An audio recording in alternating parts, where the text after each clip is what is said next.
Welcome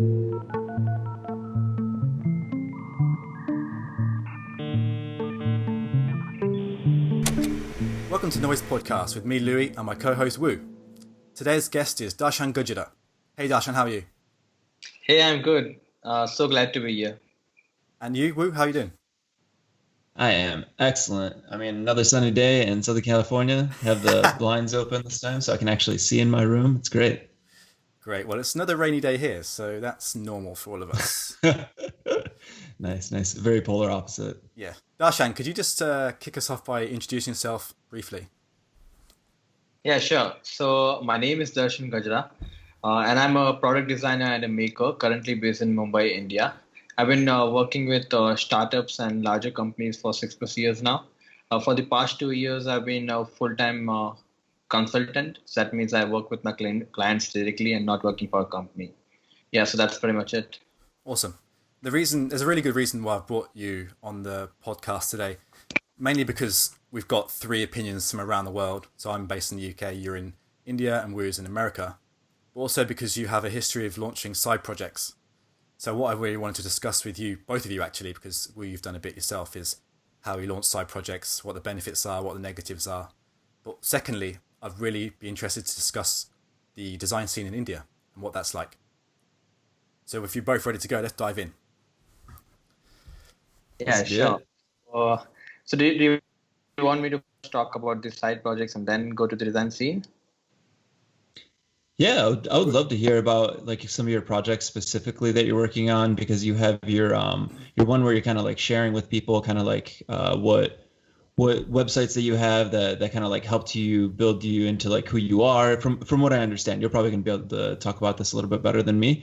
But I kind of quickly looked at it and it was super cool. You're kind of just sharing these like websites that kind of helped you grow, that kind of like built you into the person that you are, that kind of give you all these insights. And that's kind of hard to find, I think, sometimes, because I think a lot of people tend to like hoard all their resources and they don't like to share them. You know, they feel like these are like, you know, like hidden little secrets that they found and they don't want to share it with anybody. So I think it's great that you're sharing that kind of stuff. So I would love to hear a little bit about, you know, why you shared that, like what started that project, like why even give that out to people, you know, when you could just keep that to yourself.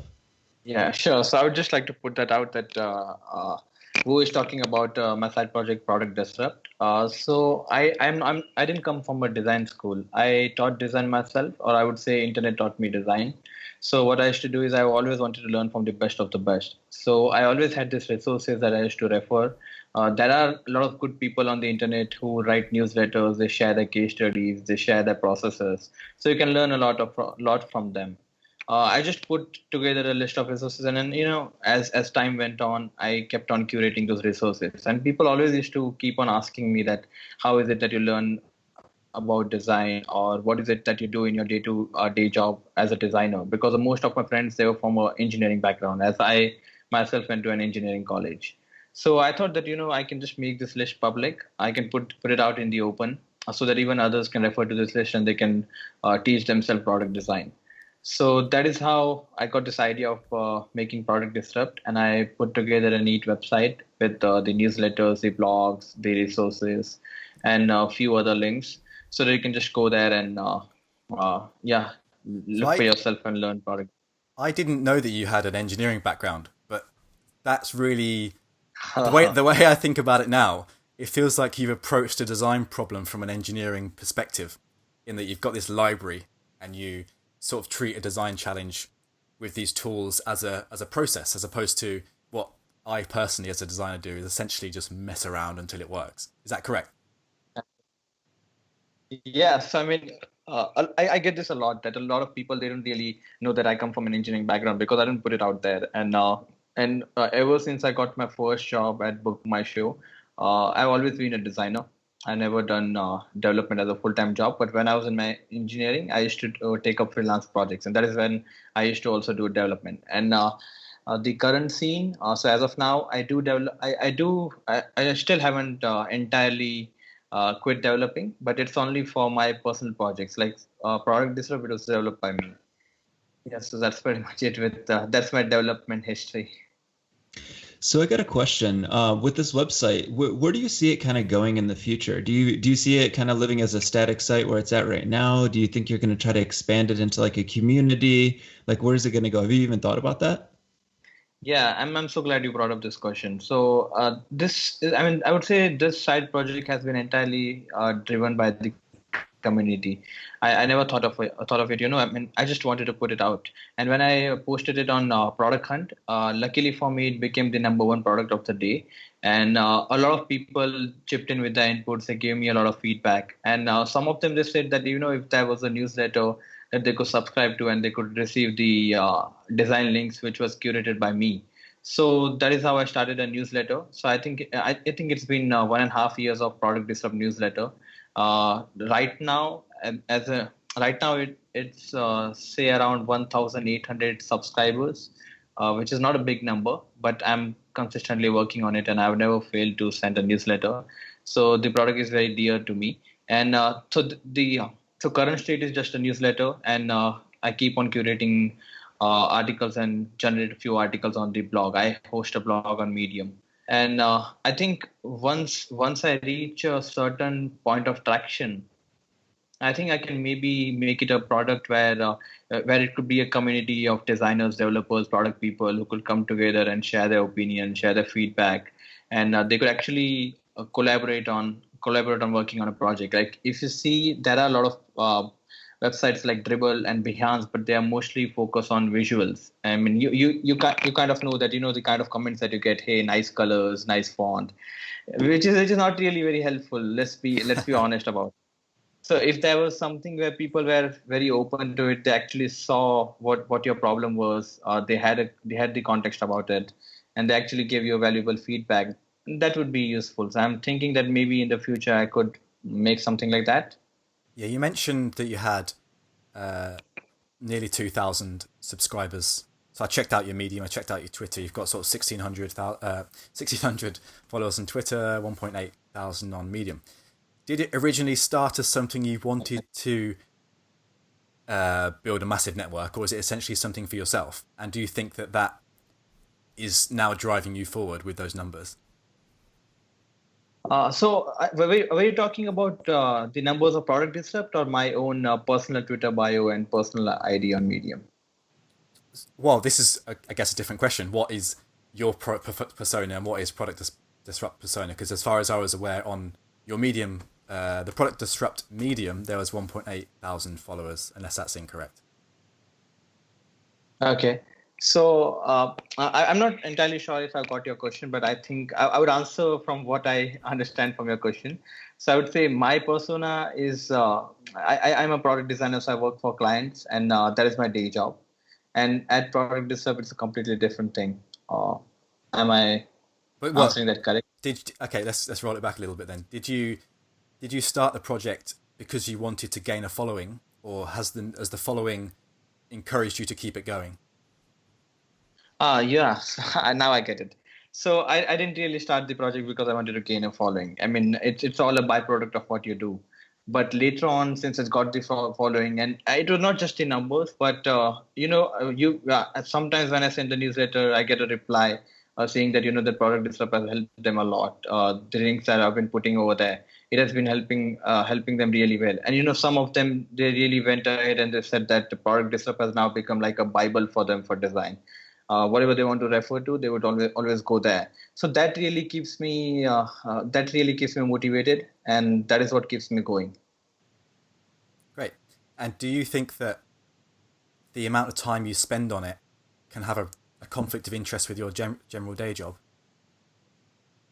Yeah, that has been a problem lately because I have been putting a lot of my time into writing the blog post and then setting up the newsletter and then again curating it. So I think, but I think this is also a long game. Like now I don't have enough subscribers to get sponsors, but once I reach a particular subscriber number, I can maybe start getting sponsors for the newsletter. Then it would pay for itself and it would become self-sustaining. So then I wouldn't be, very much skeptical about working on it or not. So I think the key here is to make your product self-sustainable so that you can keep on working on it. Yeah, that's awesome. So I got a question about how you manage all these side projects. So it sounds like a lot of this stuff is pretty time consuming. And I try to run side projects myself too. And it's like an eternal struggle to try to figure out how to like organize my day, have a social life, still go to work and like get all these things done when I get home and still have that energy to do it and like continue to do it, right? Because I'm sure that you, like me, have like all these projects that, like are in the back burner, or maybe like you started and never got finished. Like, what's your process like to get this stuff done, like stay motivated and like continue working on them? I would say that I mean I would be very dishonest if I say that I don't struggle from this. I do struggle from it. But what I do is I would just make a list of things that are going in my mind or things that I want to work in the future. But I would also try to pick on something and just get to it. It doesn't matter if it's very perfect. You just have to put it out in the public, and then once you put it out there, you can kind of keep on iterating on it. So I think that is something which has helped me, and also I commit to it. Like say if I started a newsletter, I would say that this newsletter is going to go out every 15 days, which is twice a month. Then it has to go out because you Mhm. have put it out in the public. Then you cannot roll back on it. So I think that is something that has been helping me. Do you think Yeah, that yeah. do you think that you're it sounds like you beat yourself up a little bit if you would miss a deadline. Do you think that's Yeah. potentially an unhealthy way that designers look at problems, is that, oh, other people will be affected by this, so I have to finish it myself, despite the fact that I might not want to? Do you think that's healthy? Yeah, I mean, so you hit me where it hurts. Well, I think That's we all exactly suffer from how. this. I think this is a common problem. I have the same issues with projects that I would start and then think, do you know what? I don't really want to do this anymore, but I've started it, so Okay. Mhm. I'm going to have to finish it regardless of whether I want to or not. Woo, how do you feel about that? Do you think that's something that we enjoy the pain from? That's like a mixed bag because like when you finish it, I think it feels really awesome. When you don't, it's very, very defeating. It's interesting. I do feel like I sometimes like beat myself up for not finishing stuff, but I think also sometimes you have to kill your projects. You have to like really focus because especially with like the types of projects that I like to do, they're very like widespread. And what I've done is like recently I've kind of like focused on a single goal, and I've taken all the projects that don't focus on that single goal and I've just gotten rid of them. So the Yeah. only things that I work on now, so even if it's like a tutorial, if I'm reading about something, it's all focused towards like a very specific goal I have, which is to start someday, like some sort of weird dojo slash design studio.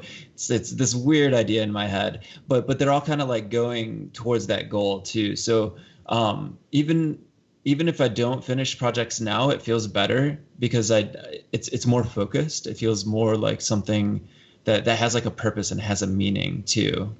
By the sounds of things, it seems like you have I, this I also process. that yeah. I wanted to ask that do you also get emotionally attached to your products? Like when it's the time to kill, do you hesitate on doing that, or Oh what is yeah.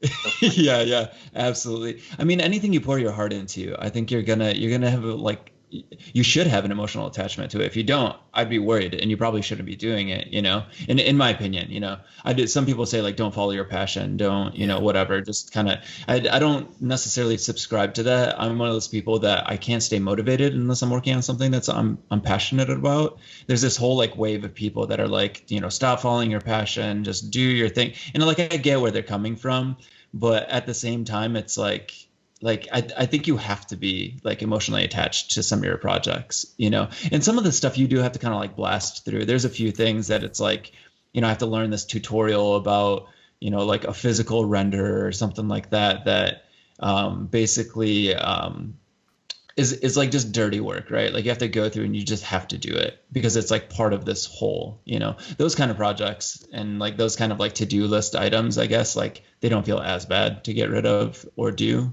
Does that answer your question? Yeah, Yeah, it I does. think both of you have sort of alluded to the fact that you get this, well, you have this process of what is going to be successful about this project. and in order to make that success, I need to check off these things off my list. Do you think that that's possibly a problem of people who do get burnt out and do fall out of love with these projects, is they just haven't defined their own successes at the start?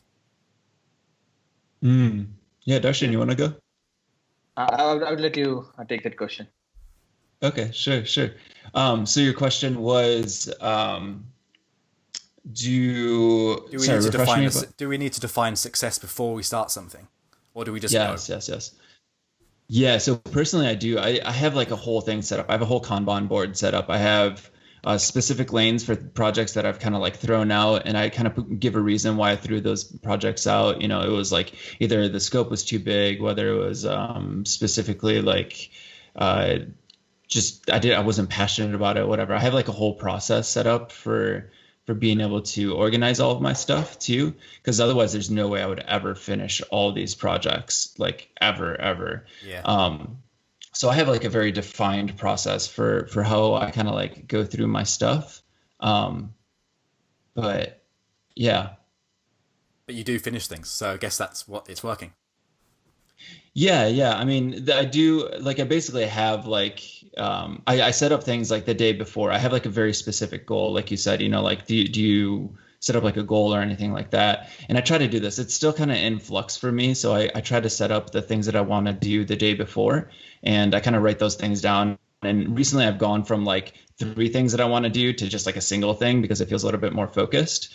And I tend to kind of like overwork myself, and I'll be up until like 3 a.m, and then I have to wake up at like, you know, like 7 o'clock or 8 o'clock sometimes, and it just like, it's not sustainable. You get to that point where you're just like so burnt out, and it's just it like you can't do it. So I started like trimming it down. I started basically saying like, if I finish one thing today, I'm going to feel good about the day, you know, like even if it was like a work day and I'm just super tired, I still try to like have one thing that I finish. So I do think it's super important to set up like some sort of goal and some sort of process to be able to like finish these things, at least for my personality type. And I know that everybody's a little bit different, but I know for me, I have to set it up, and I have to be very like specific about like setting up reminders for going and checking this stuff in the morning, and setting up reminders for making sure that I finished it at night, setting up, you know, I have a million reminders. And that's another thing that I changed recently too, is like my phone is very like trimmed. Like I don't have notifications for Instagram, because I run a bunch of Instagrams. Like one of them just hit like 10K right now, which is not like super crazy, but like I get enough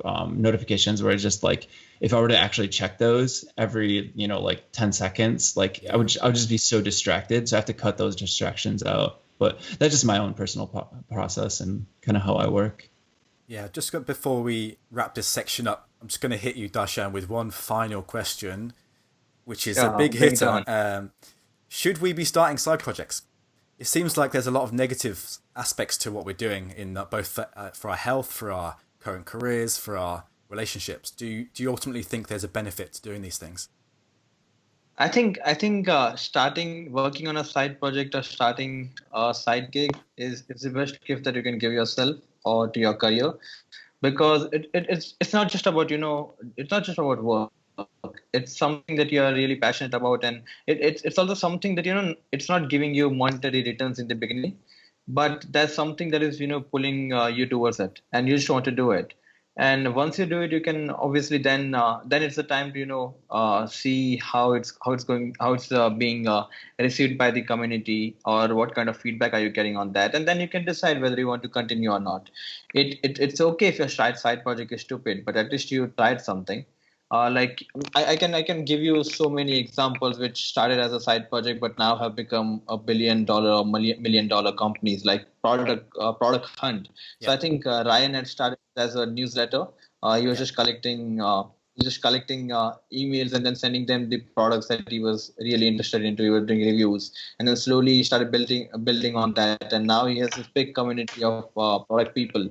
I also think Basecamp, Unsplash. Another great example is Unsplash. Unsplash is the most beloved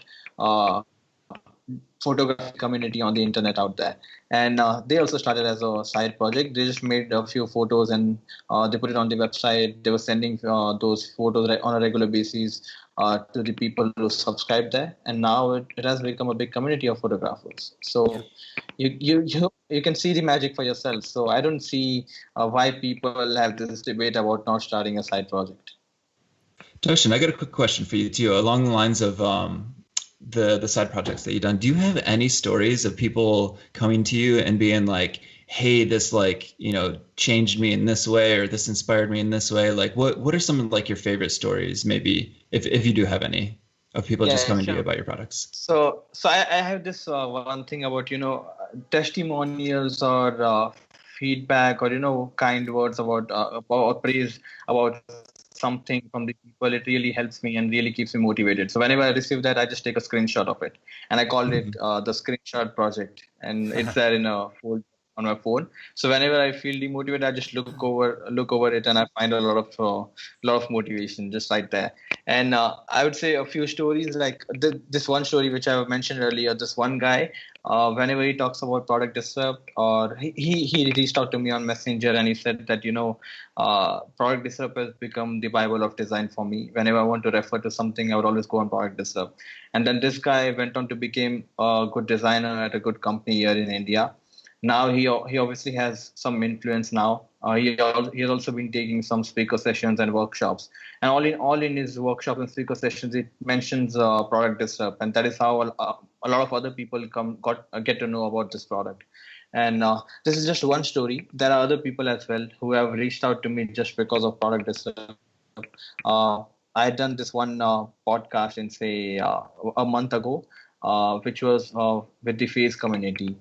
Daniel, he also reached out to me because he wanted to, do a podcast discussing product disrupt. So it has taken me a lot of, it has given me a lot of what I had not expected.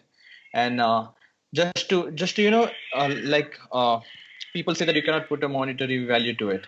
So when I had launched it, I think that's my cat. So she some I think she Sounds plays like a demon sometimes. in the background. Yeah, I'm so sorry about that. That's No, fine. that's okay. Please carry on. Yeah, Adding an so ambiance. I was talking about the monetary value, attaching a monetary value to it. So when I Yeah. launched it on Product Hunt, the next day, I had this guy from Hyderabad reaching out to me. He wanted me to work on his Android project.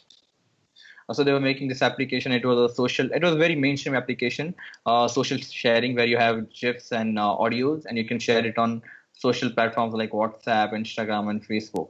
So I just, I took like 14 or 15 days to work on that because it was mainstream. I didn't really have to put much efforts into it, and it made me a good amount of money. So you can directly attach monetary value to it. Yeah. Maybe this is a good opportunity for us to move into part two. In this section, I'd like to discuss Silicon Valley, because there's so much hyperbole about how designers should be in the Silicon Valley, should be in California designing, because that's where everybody is and that's where the biggest companies work. And as a designer, you want to be the best. And in order to be the best, you need to be firstly in America and secondly in California. And because you're in India and because I'm in the UK, and you're obviously over that side of the world, but you can give us a little bit of insight into that. I'd like to just have a little bit of a But I wasn't discussion about always. what you weren't always there. That's true. So firstly, I'd just like to ask you both, I guess, is do we put too much pressure on ourselves to work for big companies? Would you like to go first? Sure, sure. So I have actually a very strong opinion about this because I started out in Michigan, which is basically in the middle of nowhere. And that was the consensus that a lot of people had, was that, you have to be out in California, that you have to be out in some big city where, like all this action's happening. And that is 100% not true, because we were basically working on Apple projects. We like redid all of their internal tools. We did their front-facing store on the iPad. We did all these like great projects, and we were working like basically with the Apple team to work on these like massive projects. And we were in Michigan. We were in this small little town, in Michigan, in the middle of nowhere, surrounded by farms, working on these projects. Great. So I absolutely don't think that's true. And I'm sure there's so many examples of this too. I think that it is easier. It's absolutely easier. It's gotten easier when I moved out here to like be able to find jobs, because a lot of your jobs come through networking. It comes through knowing people. But if you have other ways of being able to do that, and like we live in like such a connected world right now, that I don't think that you have to be around those people. It's easier, yeah. But is it necessary? Probably not.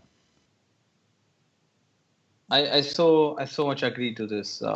And I mean, you can see this with remote work. Remote is now becoming the future of the work, and because of all this technology, we don't really have to be in those, privileged cities, or we don't have to be those privileged people. We are connected, and we can work on a lot of interesting projects by ourselves. Yeah, but you have to have those projects to be able to like help push you, right? So like there has to be some sort of parade that you're getting behind, right? That's the best advice that I've ever gotten was get behind a parade that's already going.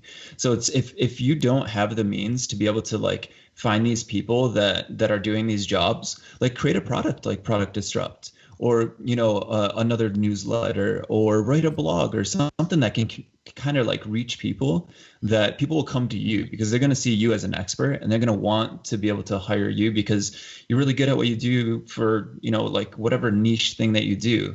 And I've seen this in my own personal projects where I've started Instagrams, I've started like side little projects that brought in some of the best clients that I've ever had in my entire life. So like if you're out in the middle of nowhere, like you can still do it. I think the key is being able to have something that kind of helps you get out into the world. Like it's not just going to happen. Some people think that, like, oh, you can just go freelance and go to some website that like farms out work and you're just magically going to get work. Like, nope, I've tried that. I did that for like 3 months and I was very poor. And I can tell you that it does not work. Like absolutely does not work, especially if you're living in Southern California where it's very expensive.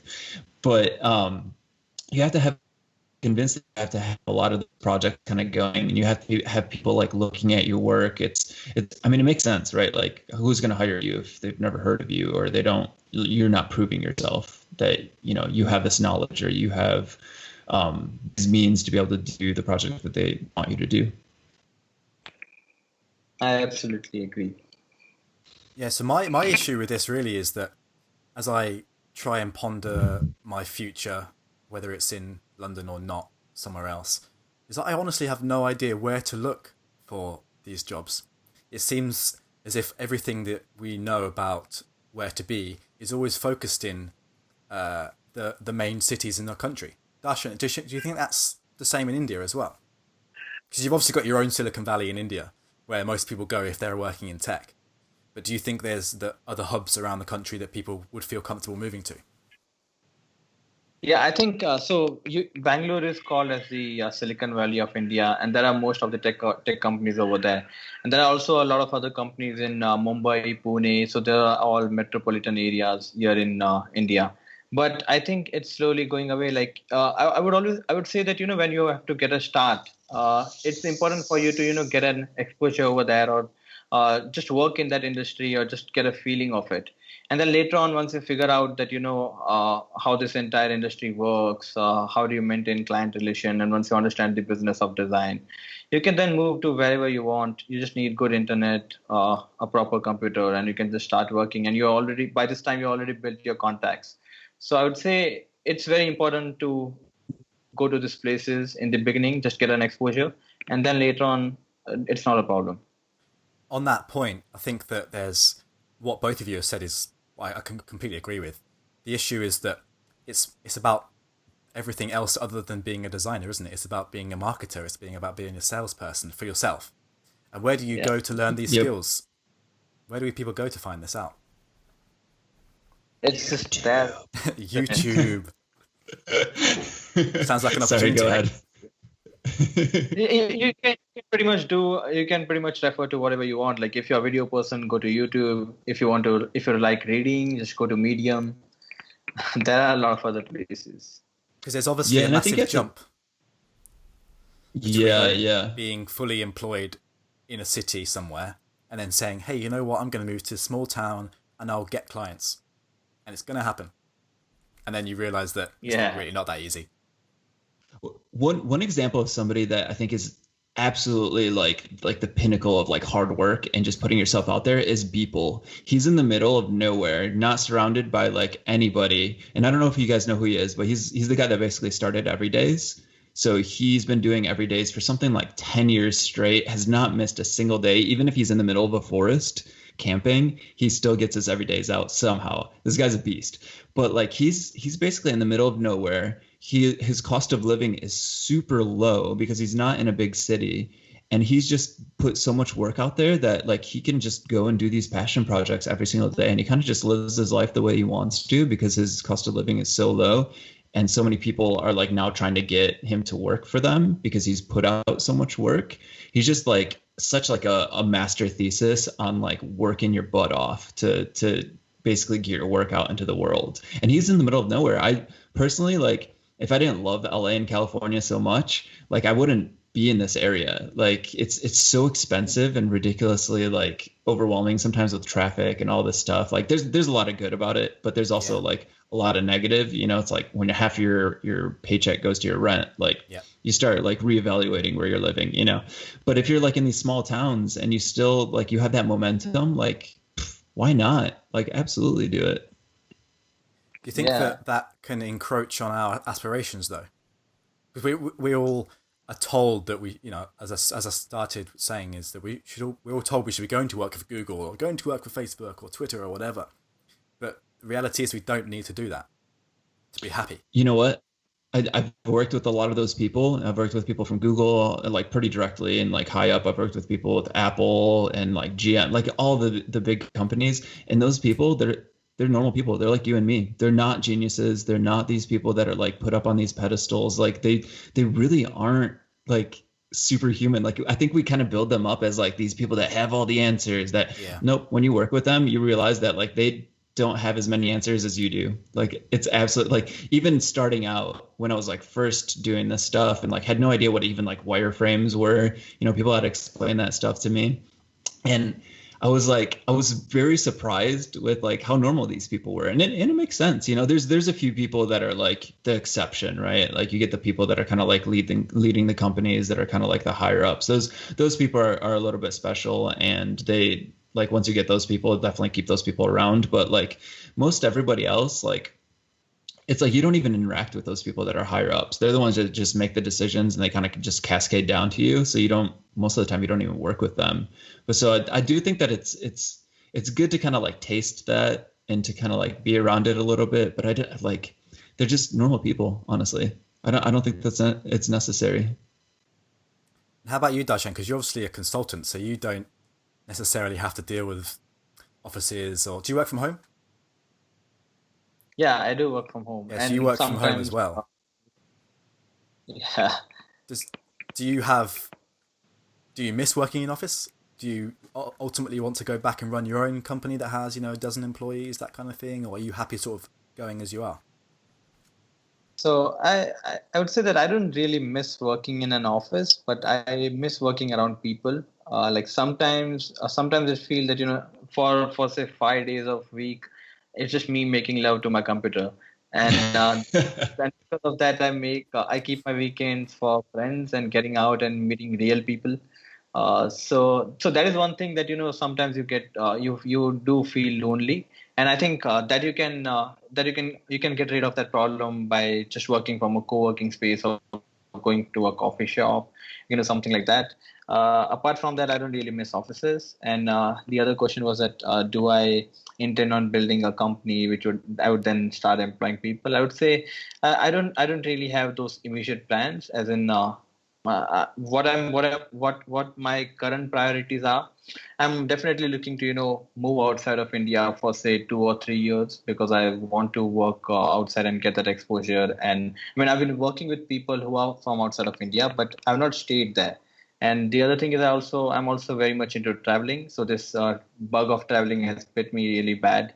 And if I get to go outside of India, then I can travel to a lot of new places. So these are two things that I'm trying to do. And while I'm at it, I can still keep on working, keep on building on Product Disrupt and keep growing it. Later on, who knows if I can make it into a company. By the way, I have registered a company name for it. Like I have registered a parent company, and I've made Product Disrupt as a child, as a product of it. So So you're that's you're building your own umbrella company mega system. yeah. Yeah, I mean, it's very easy to register a company here in India. So I just went and did it. And where, out of interest, where do you want to go to live outside of India? So my first priority is Australia. But if that doesn't happen, then it's Europe. I'm not very fascinated. I mean, growing up, I was always so much fascinated about US. But after this all immigrants thing, and Trump becoming the president, and people, just I mean, I don't understand why do they hate immigration so much. And then I just lost all the interest out of US. I would definitely want to go there for a vacation or to just Yeah. travel, but I don't think that I can make it a place where I cannot think of it as a place where I can settle down and work. Yeah. And do you have ambitions of doing this traveling within like the next year, next 6 months? Yeah, so I have been getting in touch with a few companies and clearing some rounds, but for some,